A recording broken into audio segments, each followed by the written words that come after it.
Hey everyone, today we're diving into a bold idea, turning a £20,000 lump sum into nearly £4,000 a month in passive retirement income using a stocks and shares ISA. Not a rewrite of the source, but a fresh take with my take, my doubts, and my own spin on what actually makes this work, and what to watch out for. Let's break it down like a creator who wants you to actually grasp the path, not just nod along.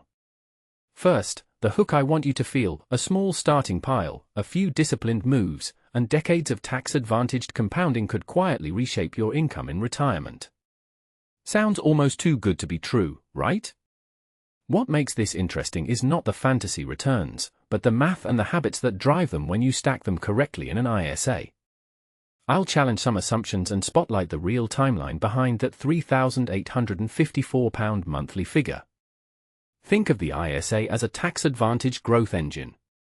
In the UK, you don't pay capital gains tax on selling investments inside an ISA, and you don't pay dividend tax either. That means more money can stay invested, compounding year after year.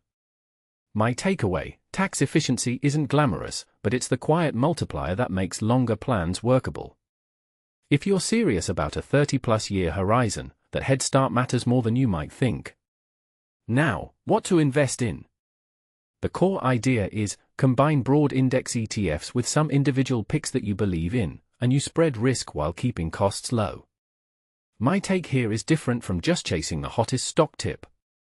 It's about balancing diversification with opportunity. ETFs tracking major indices give you the cushion of broad exposure. A few well-chosen stocks can add a potential kicker if you're willing to tolerate a bit more swing. Let's talk about the Coca-Cola HBC example, but not as a cheerleader for a single stock. I view it as a lens into the process. A stock that's fallen due to macro worries can become interesting if you believe the brand strength and pricing power are real long-term advantages. What makes this really worth examining is how you evaluate price, value, and durability in an uncertain environment. In my opinion, a stock at a lower price doesn't automatically become a winner. You need to test the thesis across multiple scenarios and timeframes, not just a snapshot. What I'd be looking at, practically: valuation sanity checks. Is the PE reasonable relative to the sector, and how does that compare to the company's long-run earnings power? Business resilience. Will the product suite hold up if inflation rises or if consumer budgets tighten? Coca-Cola HBC has a broad, global footprint, but macro noise can still bite. Dividend sustainability. If your plan hinges on a 7% yield to bankroll £3,854 a month, you'll need sturdy dividend coverage and a sensible payout policy. In my view, yield chasing without quality is a risky recipe.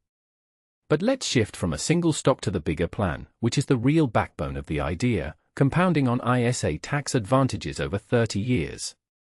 If you start with £20,000 and add £200 a month, you're not just saving a little, you're buying time as your investments compound. My interpretation: the true magic of this approach is time, not a single stock pick. Time lets you ride through volatility, rebalance, and gradually tilt toward a dividend-friendly mix. Here's the mental model I'd use to translate this into reality. Step 1. Open the ISA and decide your allocation. A blended mix of broad ETFs for safety and a handful of dividend-focused names for income is a practical starting point. The exact split isn't magical, it's about keeping costs low and stress manageable. Step 2. Project the horizon. If you target 9% annual growth on a diversified ISA, you're imagining a long-run average that historically has shown up, but it's not guaranteed. The big question is, can you tolerate the swings and stay invested long enough to realize those returns? Step 3. Reinvest dividends and keep contributions steady. The habit is the lever here.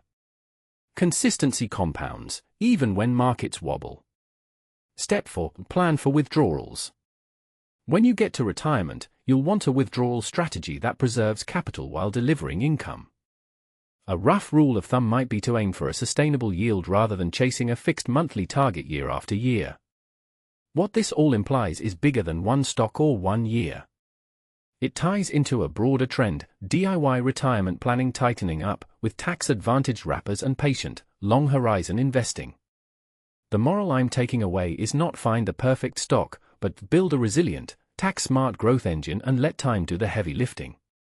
A detail I find fascinating is how small the initial inputs can be, yet the endgame looks dramatically different depending on discipline.